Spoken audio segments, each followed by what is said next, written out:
Are judges right to keep UK laws separate from Sharia? I say yes. Ali, tell us what you think.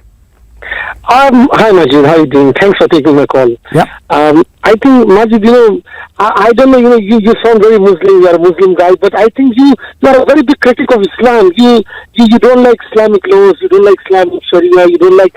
I feel as if, there's a problem with you and Islam. Yeah. I don't know, You're right. That... You're right, I want reform, Ali. I want reform. I don't think it's right, for example, the woman gets half the inheritance of a man. Do you think that's right? No, look, Islamic law, in Islam, woman has got plenty of rights. No, hold on. I asked you a question, Ali. I don't think it's right that in the Quran itself, it states that a woman has half the inheritance of a man. Do you agree that a woman should only get half the inheritance of a man? Of course, because when she gets married, or when she gets married, usually, she gets half from the husband as well. Yes? So you agree that a woman should only have half the inheritance of... So a sister should only have half inheritance of her brother? Of course. Because when she do you think a wife should obey her husband? She has to obey her husband because husband has got, Prophet Muhammad Sallallahu Alaihi Wasallam said, it's a hadith, that, if God would have ordered anyone to go to anybody else to bow anyone, it would have been a wife would have told to bow to her husband. Yeah. So let me explain that for listeners. The hadith is actually, if God had commanded anyone to bow to anyone other than God, he would command the wife to bow to her husband. Of course. You endorse that? I endorse. What do you mean? Everybody has got to endorse. That's a hadith. That's a very famous hadith. What about the Quran where it says that a husband has the right to beat his wife if she disobeys? If she disobeys, he can only beat, then the blood should not come and it should not be bruised. Like you tap your hand. How kind of you. So it's okay to beat your wife as long as you don't draw blood? No, not blood, and it shouldn't get bruised. Okay, so it's okay to beat your wife as long as you don't draw blood or bruise her? No, but you see... Hold on, Ali. Is it okay to beat your wife as long as you don't draw blood or bruise her?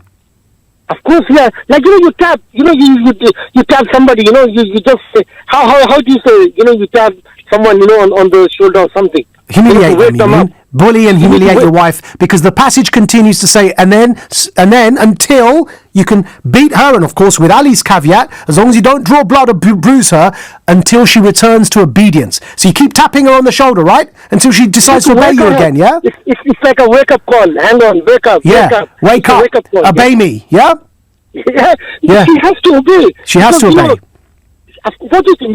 You don't expect. You want your wife to... Does she have the right to divorce you, Ali? So if you're tapping if you're tapping your wife on the shoulder, as you've said it, right, to force her to obey you, you keep hitting her without bruising her or bleeding her. What if she wants to divorce you? Are you going to grant her the right to leave you, or does only a man have the right to divorce? No. You see, in Sharia, like you said, you just said that, there's a thing called khula, where she can demand her divorce, right? From a third party. From a third party. Yeah, but what about if she wants to divorce herself? You've got the right to divorce her just by saying talaq, right? 3 times. No. I don't believe that. I don't believe in talaq, 3 talaq. There is nothing like that. No, in 3 separate sittings even. Fine. But you can still pronounce divorce, yeah? Yeah, you can pronounce divorce. Right, but she can't, yeah? Look, a man has got an upper hand over the woman in Islam, right? Yeah, but the woman has got more right. I've got more right as well. Okay, so after everything you've just described and all of your answers to my questions, are you seriously trying to convince me that Majid, me, and all my listeners out there are going to now keep a straight face when you utter the sentence that despite all of what you've just said, a woman still has more rights in Islam than a man? Woman has got more right, obviously. She's not... So you can hit her, she can't divorce you, she gets half the inheritance of a man, but she still somehow has more rights than a man does. Look, Majid, have you read, you are the best planner, I am the best planner, but Allah is the best planner. Allah is the best of all. Yes, I can quote it to you in Arabic, Ali. Please don't... Yes, I understand the theology. I'm putting to you human rights questions. Look, human rights, we have made. Where is the human rights when all these things are happening in this world? So tell me this. Tell me this. Can a woman... so if she can't divorce you and you're hitting her without drawing blood or bruising her, can she lead you in prayer? She can't lead you in prayer, no. No. Right. No. So she can't lead you in prayer, which explains why there's no single female mosque imam in Britain. She can't do anything if you're hitting her without bruising her or making her bleed. If she wants to divorce you, she can't do that. She gets half the inheritance of a man, and you're trying to convince me and my listeners that she still has more rights than a man. she has got plenty of rights. No, more rights, but you said. More. You said more rights. Yeah, yes. You see, Majid, women is weaker than men, isn't it? Women are weaker than men, yeah?